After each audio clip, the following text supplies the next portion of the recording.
Welcome, Chicago Park District. I was thinking it's a good time for a story. Why not? This is Miss Dionne, and I have a story for you today called Amazing Grace, which is by Mary Hoffman, and the pictures are by Caroline Bench. Grace was a girl who loved stories. She didn't mind if they were read or if they were told to her or if they were made up in her own head. She didn't care if they were in books or in movies or just out of Nana's long memory. Grace just loved stories. After she had heard them, and sometimes while they were still going on, Grace would act them out. And she always gave herself the most exciting part. Grace went into battle as Joan of Arc. She would sometimes wove a wicked web as Anansi the spider. She hid inside a wooden horse at the gates of Troy. And she went exploring for lost kingdoms. And she sailed the 7 seas with a peg leg and a parrot. She was Hiawatha, sitting by the shining big sea waters. And she was Mowgli in the backyard jungle. Most of all, Grace loves to act out adventure stories and fairy tales. And when there was no one else to play around, Grace played all the parts herself. She set out to seek her fortune with no companion but a trusty cat, and found a city with streets paved in gold. Or she was Aladdin rubbing a magic lamp to make a genie appear. Sometimes she would get Ma and Nana to join in when they weren't too busy. And then she was Dr. Grace, and their lives were in her hands. One day, Grace's teacher said they would do the play Peter Pan. And Grace knew who she wanted to be. And when she raised her hand, Raj said, "You can't be Peter. That's a boy's name." But Grace kept her hand up. "You can't be Peter Pan," whispered Natalie. "He isn't black." But Grace kept her hand up. "All right," said the teacher. "Lots of you want to be Peter Pan, and we will have auditions next week to choose the parts." And then she gave them the words to learn. When Grace went home, she seemed sad. "What's the matter?" asked Ma. "Raj says I can't be Peter Pan because I'm a girl." "That just shows what Raj knows," says Ma. "A girl can be Peter Pan if she wants to." And Grace cheered up. Then later she remembered something else. "Natalie says I can't be Peter Pan because I'm black," she said. Ma looked angry.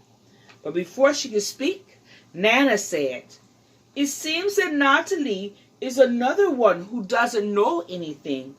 You can be anything you want, Grace, if you put your mind to it." On Saturday, Nana told Grace they were going out. And in the afternoon, they caught a bus and a train into town. And Nana took Grace to a grand theater.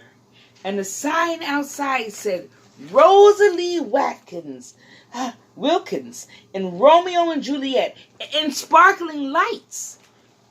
"Are we going to the ballet, Nana?" asked Grace. "We are, honey. But first I want you to look at the picture." Grace looked up and saw a beautiful young ballerina in a tutu. And above the dancer, it said, "Stunning New Juliet." That one is little Rosalie from back home in Trinidad," said Nana. "Her granny and me, we grew up together on the island.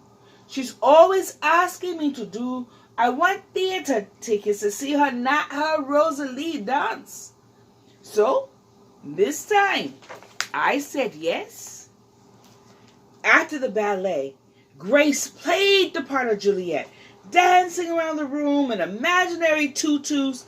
I can be anything I want, she thought.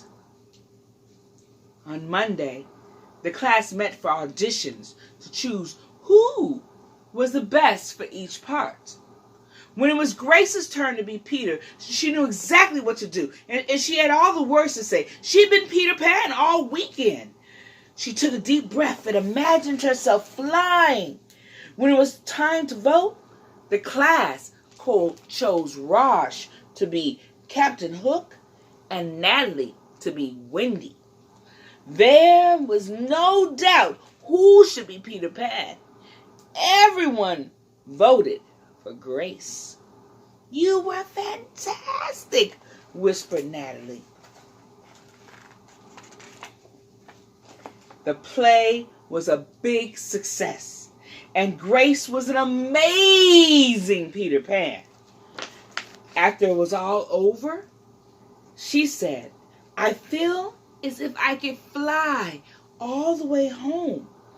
You probably could, said Ma. Yes, said Nana. If Grace put her mind to it, she can do anything she wants. And that is the story of Amazing Grace by Mary Hoffman. And Caroline Bench did the photographs and pictures and drawings for the book. That's amazing. So I guess the whole message is that if you put your mind to it, you can do anything you want. What is it that you want to do? Do you want to be a doctor? Do you want to be a teacher? Would you like to be a lawyer? Would you like to be an architect? What about someone that discovers something new, a scientist, an archaeologist, a philosopher? Well, there's a lot of things you can do. I guess you just need to put your mind to it and do whatever it is you want to do. That's kind of cool to have those possibilities. What do you want to do? What do you want to be? I like this story, Amazing Grace. But I like to remind you that there's always room, always time, always a moment that you can listen to just one more story. Thank you for joining me, and I'll see you guys next time. It's Miss Dionne. Bye.